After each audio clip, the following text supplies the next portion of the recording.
Hello, boys and girls. Wow, is today another month already?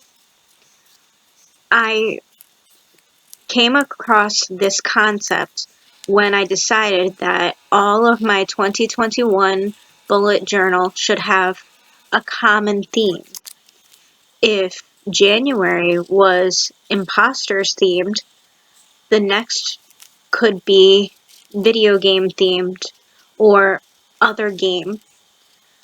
So I decided to do a play on mahjong because February 12th is the Chinese New Year. For my quote page, I have Yue Xuan Ho Shi Jingfu De Dan Wei I Xuanzhou Shi Yunshun De, which can be translated to living with love is happy, but living for love is foolish. And that was found by Veronica Gomez Skapalova, who wrote Chinese Proverbs.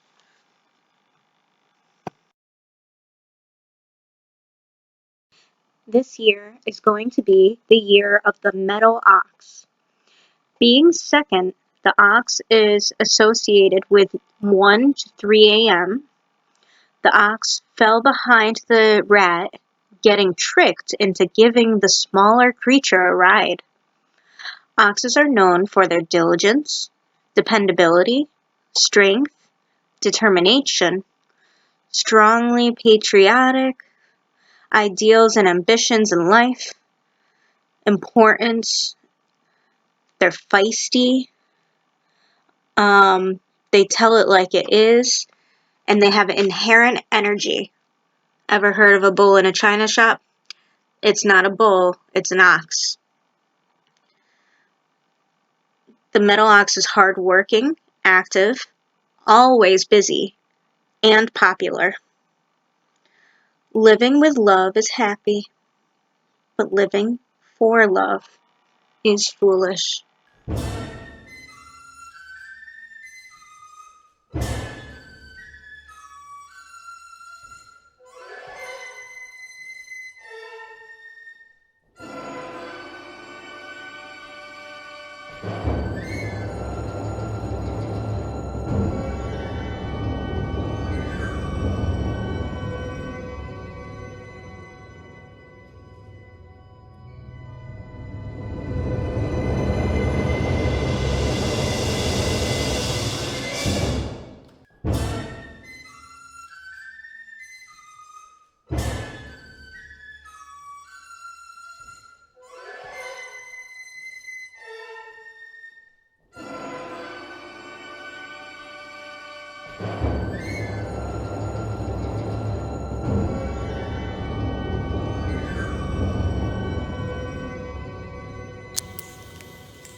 I'm finishing off my page with some washi tape that I got from Dollar Tree.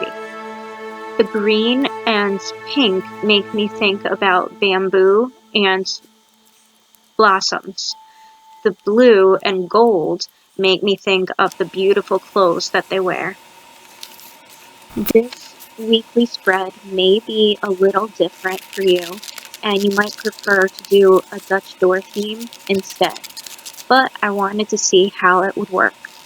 So, taking some cardstock, I'm creating tiles for my mahjong days. Mahjong is a tile-based game that was developed during the Qin dynasty in China and has spread throughout the world since the early 20th century. It is commonly played by 4 players, with some 3-player variations found in Japan, South Korea, and Southeast Asia. The game and its regional variants are widely played throughout Eastern and Southeastern Asia, and have also become popular in Western countries. I know for a fact that it is semi-popular in the Jewish community as well, but they play it differently.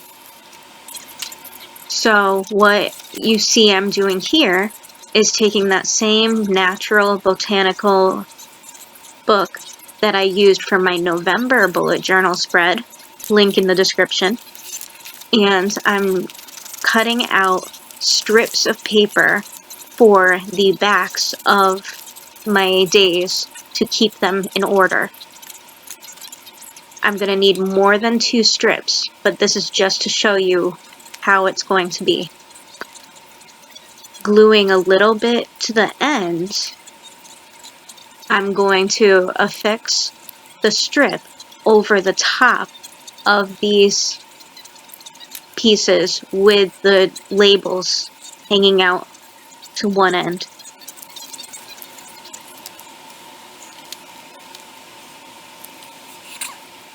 I decided that I wanted my strips to go in opposite directions, so not like a page, but you can hold Sunday through Tuesday on one strip, and Wednesday through Saturday and your notes page on the second strip. Most of this process is just repetitive.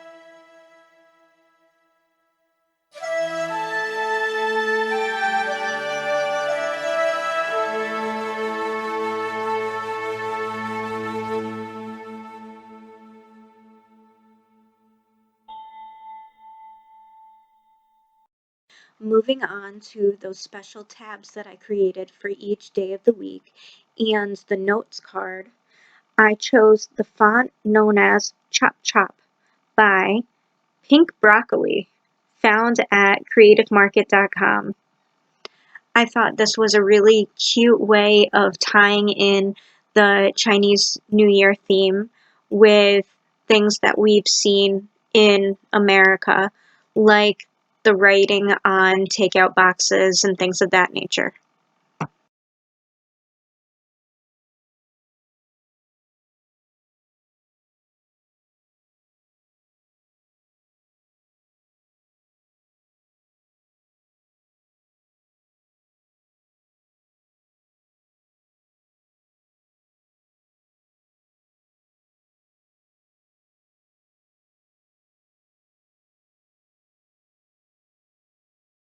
Missing the quality of the bullet journal that I really liked, I decided to add leftover pieces of old planners for the lines.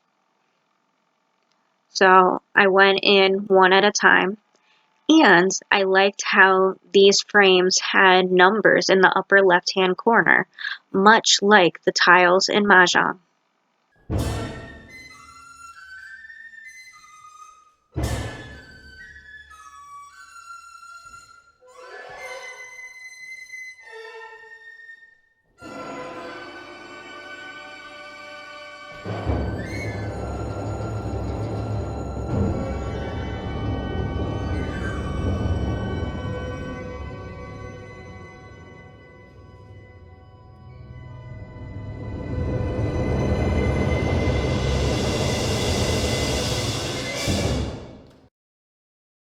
If I felt better with my artistic drawing style, I would have loved to draw these actual mahjong tiles.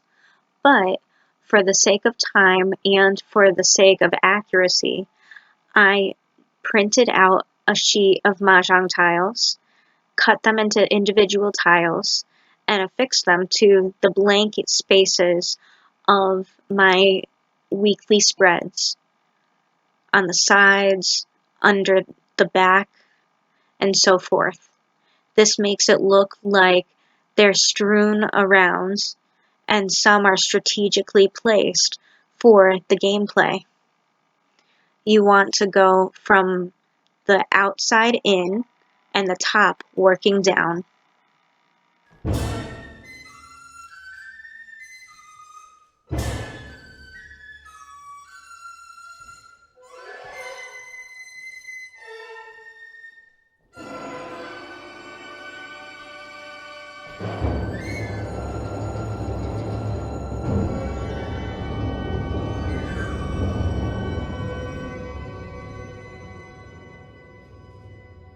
Here you can see I'm folding over the middle and creasing down those strips so that they'll easily close in my bullet journal.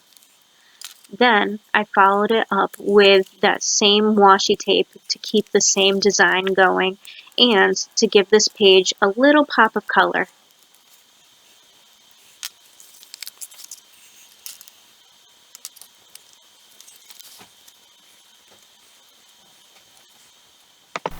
According to Karen Matoya from Wikipedia, the color in Chinese culture refers to the certain values that Chinese culture attaches to these colors, like which colors are considered auspicious or inauspicious. The Chinese word for color is yanci. The classical Chinese character "sei" more accurately meant color in the face or emotion. During the Tang Dynasty, the word yanci came to mean all color, a Chinese idiom which is used to describe many colors. Wu Yan Luis can also mean colors in general.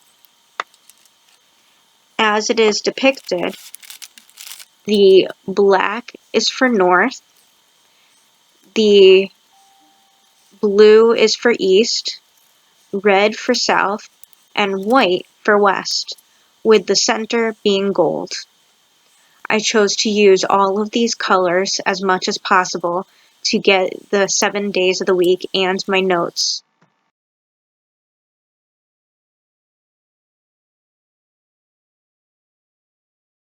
As I did in my January bullet journal spread, in February I decided to leave the last Sunday on the following page by itself. On that same page, I decided to do my habit trackers with a couple of tiles from mahjong. On the top, I chose brushing my teeth, so I have the Chinese character for teeth with day and night. Then I have exercise, followed by diary. Yes is for my mood tracker, and water.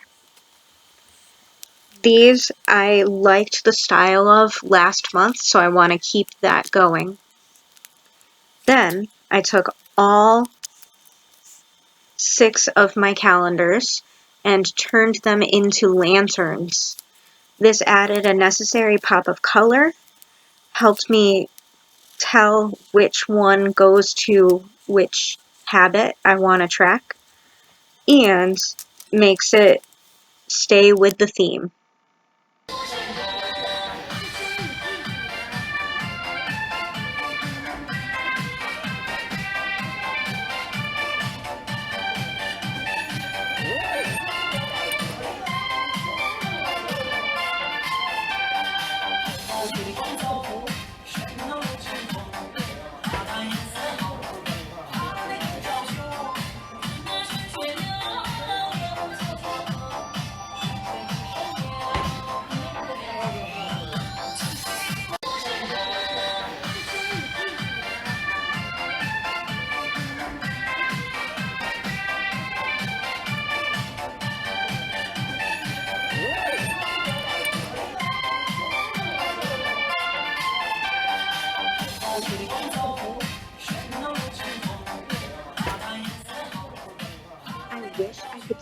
creative credit for my mood meter, but I saw this beautiful spread from N Bing Gwen's Instagram of a mood meter that she used in September.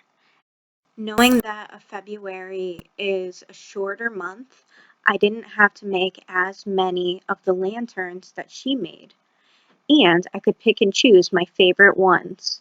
So that's sort of what I did. I also took the copy of her mood meter, colored with graphite on the back, and then traced her lanterns to come out with this effect. So my young artists out there, if you're looking at making a copy of something and you don't have a copier, use your graphite or another transferable substance, color on the back of your image, and then trace it. It will come out very light and you can continue to work with that image. I knew that my mood meter was going to be very colorful at the end of its use, so just keeping it simplified, I decided to do a two-color spread for the lanterns, alternating red and gold. I did not pay attention to putting 7 on each line because I think this looks more organic and natural for the spacing of the different lanterns.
For my mood meter key, I wanted to use yet another reference to Chinese culture. And the Chinese culture came up with our emojis. So I copied 5 different emoji styles and changed the colors to what I'm going to color my mood meter. Last month, I thoroughly enjoyed using those extra pages for a brain dump. This month, I wanted to keep the theme of Chinese food, so I drew a Chinese container at the top of the left page. Did you know the Chinese takeout container, with its Japanese-influenced origami folds, is a uniquely American invention? On November 13th, 1894, in Chicago, the inventor, Frederick Weeks Wilcox, patented a version of what he called a paper pail, which was a single piece of paper creased in segments and folded into a more or less leak-proof container secured with a dainty wire hanger on top. The supportive folds on the outside, fastened with the same wire, created a flat interior surface over which food could slide smoothly onto a plate.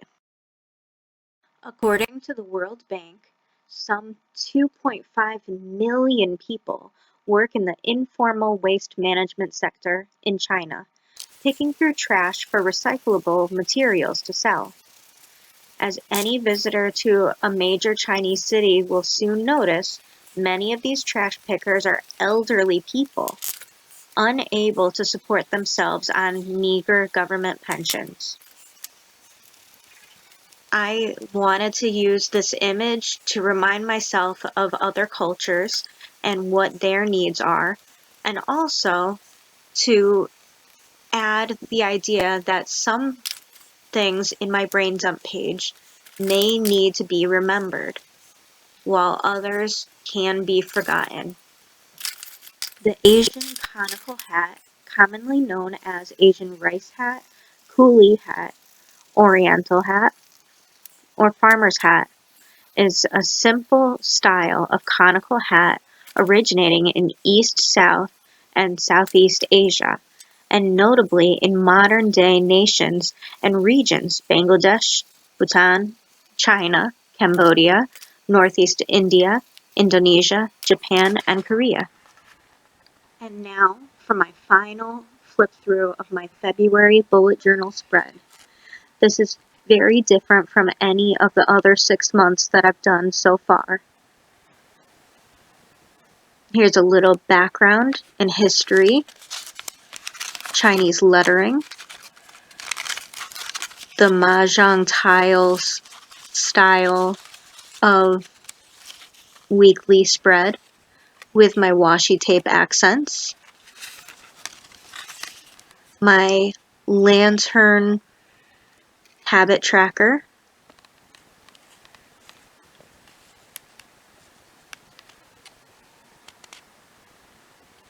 and my lantern mood meter, compliments of the aforementioned artist. Then, my Chinese takeout box, Americanized, and the trash pickers with their conical hat. I hope you liked. Don't forget to subscribe to my channel. Thanks and have a great day.